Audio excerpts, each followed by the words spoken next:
Ya, sebetulnya resiko ini bukan hanya MTN, secara keseluruhan surat hutang, pasar surat hutang juga menghadapi resiko yang sama, yaitu memang kemampuan emiten atau perusahaan penerbit obligasi maupun MTN sekarang ya sudah pasti menurun, ya, karena memang ada bahkan beberapa emiten yang sudah tidak bisa beroperasi lagi. Jadi ini yang tentunya akan mempengaruhi cash flow mereka untuk membayar atau memenuhi kewajibannya dalam bentuk obligasi maupun MTN. Nah sekarang apakah mereka menunda atau tidak itu sangat tergantung daripada kembali lagi likuiditas yang mereka miliki.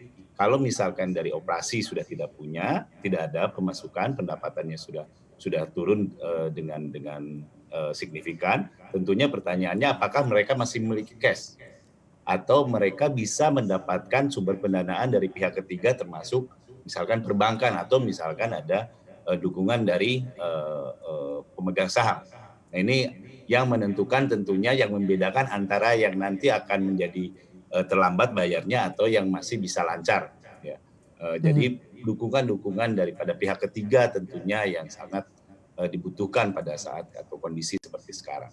Berarti di tengah pandemi COVID-19 ini kalau Anda melihat risikonya seberapa besar Pak untuk potensi gagal bayar atau penundaan pembayaran seberapa besar presentasinya kalau Anda melihatnya?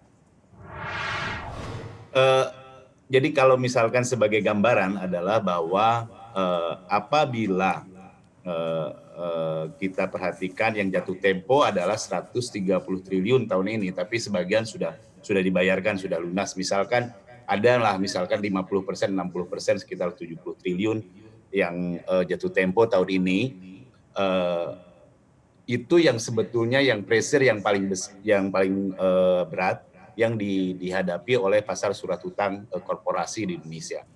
Eee, Pertanyaannya apakah akan sebesar mungkin 70 triliun atau 80 triliun ke depan ini akan bisa, dipenuhi oleh emiten-emiten kita.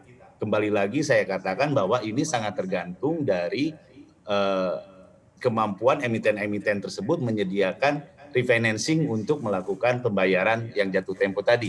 Kalau kita melihat, dari, profil penerbitnya kebanyakan paling besar selalu adalah, perusahaan, pembiayaan dan juga, perbankan sebagai penerbit. Saya rasa kalau perusahaan pembiayaan, mereka seharusnya bisa, mendapatkan likuiditas dari, baik perbankan maupun daripada induk perusahaannya karena kebetulan yang menjadi penerbit obligasi atau surat hutang di korporasi di Indonesia dari Multifinance ini kebetulan mereka punya grup yang sangat kuat ataukah mereka dimiliki oleh satu bank yang tentunya support daripada banknya tersebut akan cukup kuat.